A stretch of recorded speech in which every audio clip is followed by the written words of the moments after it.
So a couple of months ago, we did a video called "Why Mopars Suck," right? And being a Mopar guy, fair game, right? Well, we're out here at Pull Apart today. And we actually came here. We have to get some measurements off of a later model of Miata rear end, so I only have to make this pinion support once.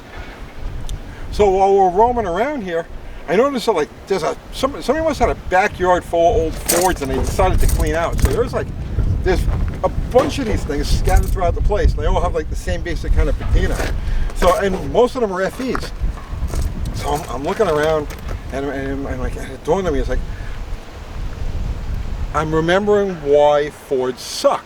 Okay, everybody has their reasons why any given make or model sucks, right? But I've got mine, and it's a valid one, like it's a really good one. And here's a perfect example of it. So on this T-Bird, right, we got a nice FE motor, right, nice big block. Look at the exhaust on this thing, okay? First off, look at the spark plug placement, right? All right, and this is not a bad one. Now imagine this in a Mustang, okay? This is a full-size car. Imagine this in a Mustang. So at any rate, look at the exhaust manifold on this.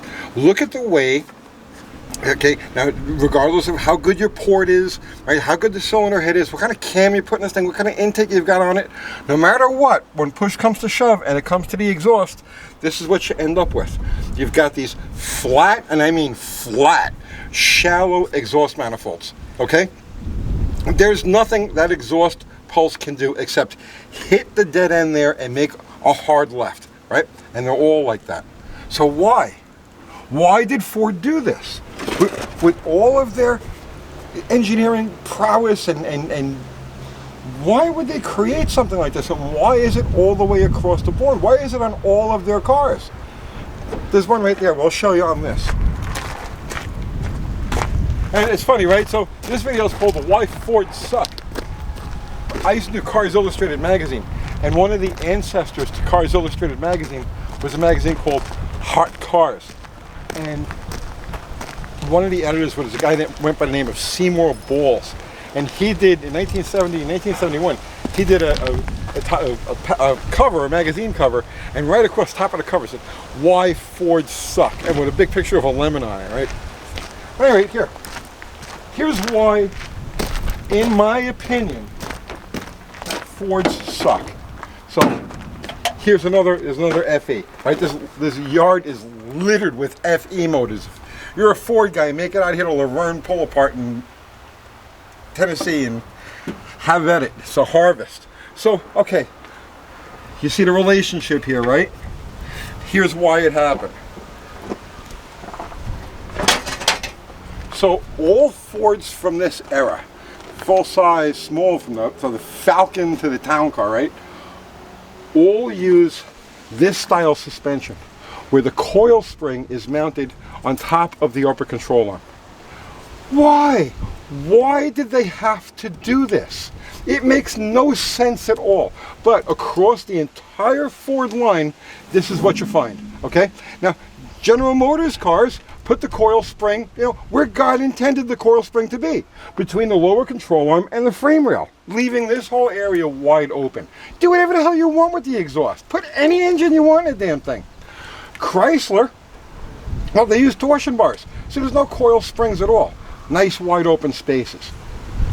Ford, for whatever reason, I'm getting sick just looking at this, because I cannot tell you how many of these things I had to deal with when I was younger. I put a side oiler 427 in a 68 Mustang once for a customer.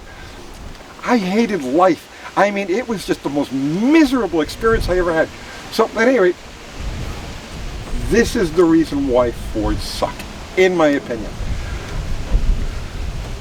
They did it to all of them, all through the 60s, right into the 1970s. Into the 80s. The Ford legacy is this coil spring mounted above the upper control arm. So that's what you end up with. Now, the FE, people ask me about the FE all the time, right? And I actually do like the FE. It has some weirdnesses. It has some quirks that are hard to deal with, especially concerning the oiling system. And they make good power. When you put these things in a chassis that's capable of handling an actual exhaust, right? You know, something that doesn't have a damn shock tower right there in the middle of everything, right?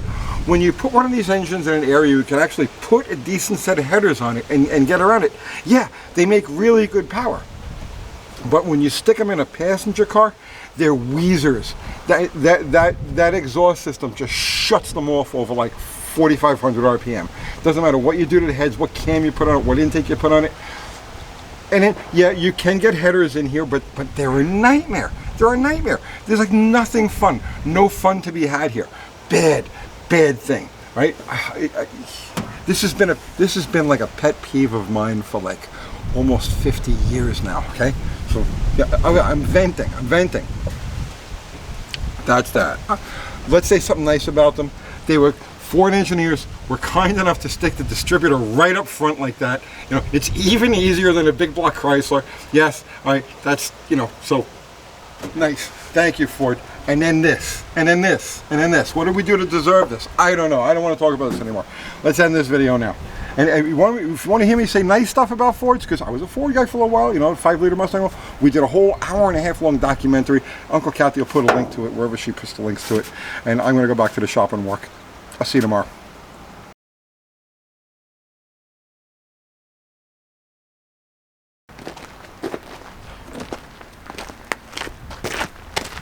All right, let's find the Miata. Cars. Oh, look at this. This is a Fiera. Remember when I did the drag test on the last one of these? We shot it in the cemetery. Yeah.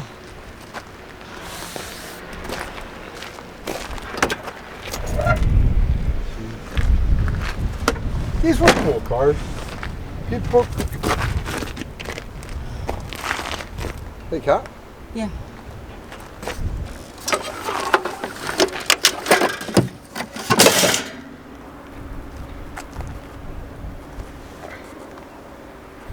What are you doing?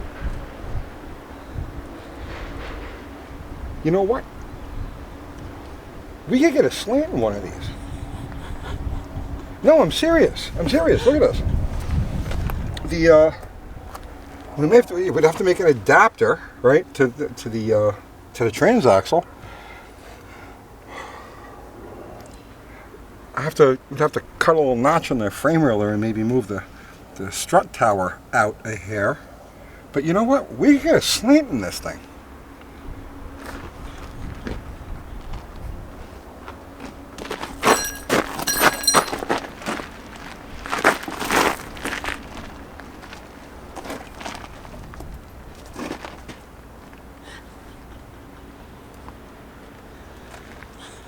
Are you filming this?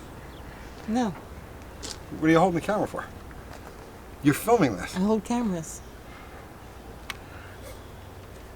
We could get there's plenty of room. We can get a Slant 6 in this. All right, where do we find a Fiera?